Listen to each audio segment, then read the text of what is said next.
Hello and welcome to Haunted Montreal's Spooky Story Sessions. I'm your host, Holly Rhiannon, and today I'm going to tell you all about the Sûreté du Québec Police Headquarters.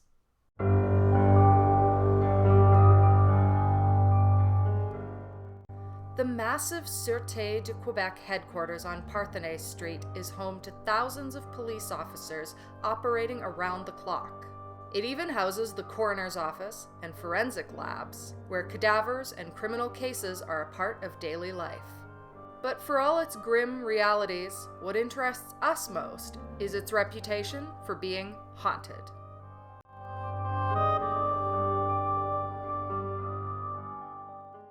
The Sûreté du Québec headquarters is bustling 24 hours a day. It not only serves as the police force's base, but also houses the Laboratory of Judicial Sciences and Legal Medicine and the coroner's office, meaning that cadavers are often present.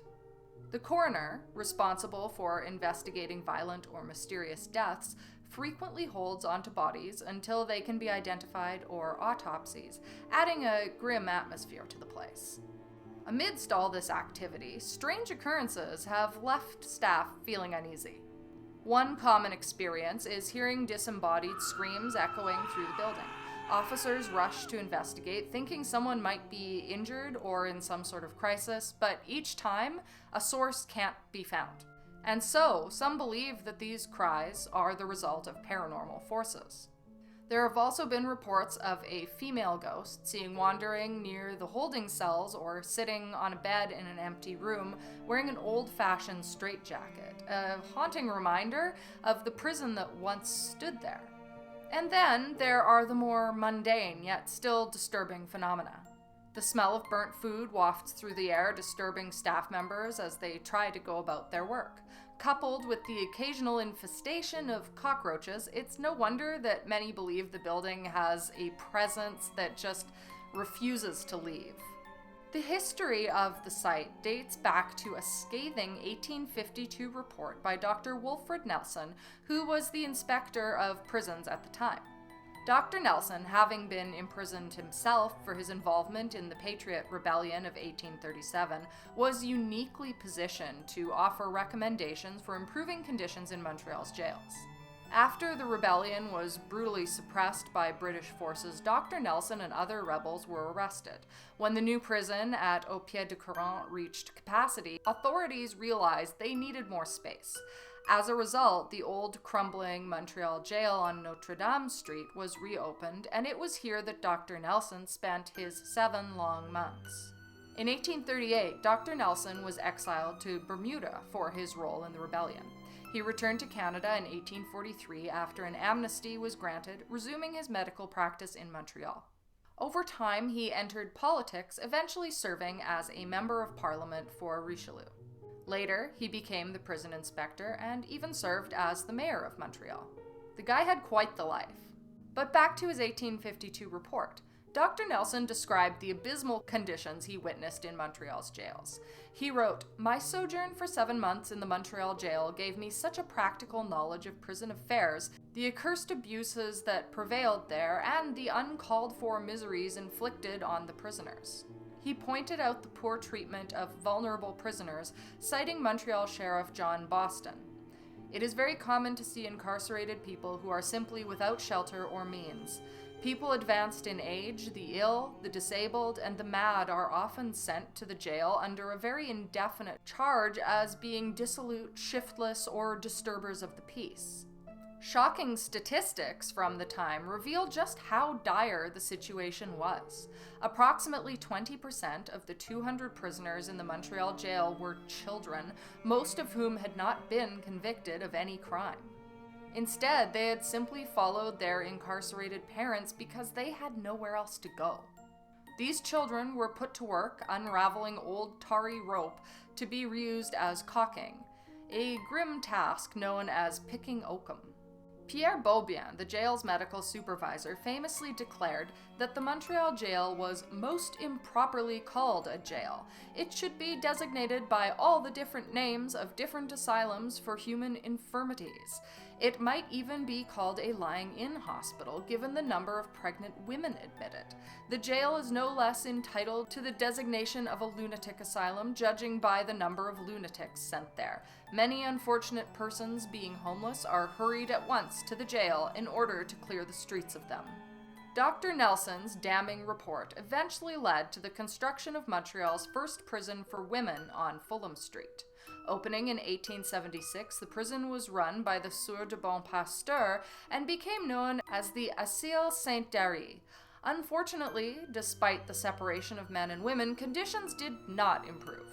In fact, the Fulham Street Women's Prison was notorious for its horrific living conditions. On February 4th, 1950, the Montreal Standard published an article titled "Ex-Inmate Tells of Ordeal in Jail," written by former prisoner Margaret Stone. In her account, she recounted the horrors she endured during her 5-month stay at the Fulham Street Jail in 1949.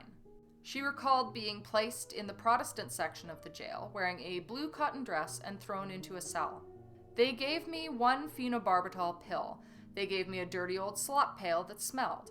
I lost consciousness and didn't remember much for 5 days. I asked for a glass of water when I came to and got bawled out for it, Margaret explained.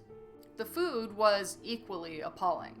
Suppers at 5 p.m., the most horrible soup imaginable, a teaspoon of molasses, 3 pieces of dried bread, and tea. I was hungry the whole time I was there. It was awful. Saturday noon we had turnip soup. We called it garbage soup. Margaret also detailed the horrible treatment of other inmates, particularly those with mental health issues, saying, "They've been sending mental patients there for about 2 years, both Catholics and Protestants.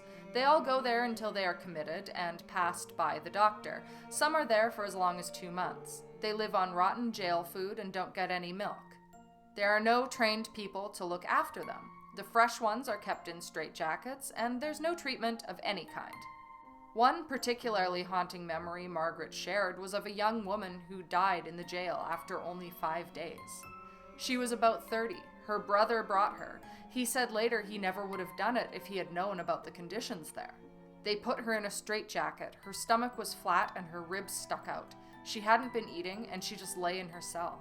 "She looked very ill to me," said Margaret, "so I had told a matron she should have a doctor. They didn't pay any attention." The woman died 3 days later after a guard finally called a doctor who was unable to help her. Margaret's words painted a haunting picture of the deathbed. The smell was terrible and the flies were everywhere. In 1960, the province took control of the Fulham Street Women's Prison from the Sieur de Bon Pasteur as part of a broader secularization effort. Just 5 years later, the old prison was demolished to make way for the new Sûreté du Québec headquarters. However, it wasn't long before the unnerving events began to occur within the walls of the new building. Staff members started to notice inexplicable happenings that many believe could be paranormal.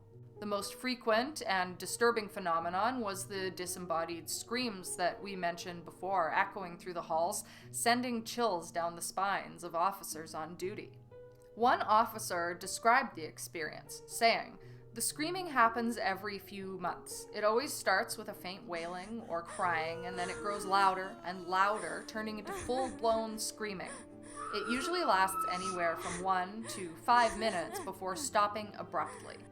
We've searched the building from top to bottom and never found any source for these wailing noises." On at least 3 occasions, officers reported seeing a female figure dressed in an old straitjacket, either in or near the holding cells. The first time it happened, an officer on his rounds spotted the ghostly figure. Terrified, he rushed to his superior's office to report what he had seen. When they returned to the scene, the figure was gone. The senior officer, initially skeptical, assumed his subordinate might have imagined the encounter. But, ever the professional, he decided to investigate further. He instructed his team to detain and interrogate anyone seen wearing a straitjacket. Yet, on the 2 other occasions when the figure appeared, officers attempted to question her, only to have her vanish before their eyes without saying a word. In addition to these sightings, staff members occasionally report a disconcerting stench of burnt food wafting through the building, often far from any kitchen or cooking facilities. The smell is described as disgusting and nausea-inducing. Once again, after thoroughly searching the building, no source for the odor was ever found. Some staff at the Sûreté du Québec headquarters believe the strange occurrences in the building trace back to the former Fulham Street Women's Prison. It's not uncommon for new buildings constructed on haunted sites to retain ghosts from their past. Similar cases have been noted at Duggan House on Parthenais Street and the new Hautes Commercial school built on the site of St. Bridget's Refuge. But the paranormal activity isn't limited to unexplained noises and ghostly sightings. The SQ headquarters has also been plagued by a cockroach infestation. Aren't you glad I got back to that one? Officers have found cockroaches, both dead and alive, on nearly every floor. The insects have turned up near elevator shafts, in hallways, bathrooms, and even offices. Since 2017, exterminators have been called in over 50 times to fumigate the building. Despite hiring one of the most reputable local pest control companies, the cockroaches keep returning. Some officers believe this persistence could be yet another example of otherworldly forces at work. One of the officers, speaking anonymously, voiced his frustrations to us, confirming, "Using one of the best local exterminators, we have been unable to get rid of the cockroaches despite over 50 treatments. The company has a strong reputation for getting the job done, and yet at our headquarters, the cockroaches keep coming back. How is this possible in a relatively modern building?" The cockroach problem may also be a lingering curse from the old prison. Vermin were a major issue at the Fulham Street Women's Prison as well. Margaret Stone recalled that she caught parasites in the cell and had to have medicine to get rid of them. Over the years, many paranormal investigators have reached out to the SQ's top brass requesting permission to investigate the mysterious happenings. Unfortunately, every request has been denied due to security concerns. For now, it seems the mysterious and sometimes alarming occurrences will continue to plague the headquarters. Even if investigators were allowed to get to the bottom of the haunting, what could they do? After all, ghosts cannot be arrested or tried for mischief and disturbing the peace. That's it for today, but before we wrap up, we've got some exciting things coming your way. In April, we'll be sharing updates on some of our past stories, and introducing new videos that will feature investigative elements, giving you a closer look at the locations we explore. Stay tuned. And as always, we would love to hear from you. If you enjoyed this video, don't forget to like, comment, and subscribe to stay up to date on all of our latest content. Share your thoughts on this episode down below, and feel free to include a ghost story of your own.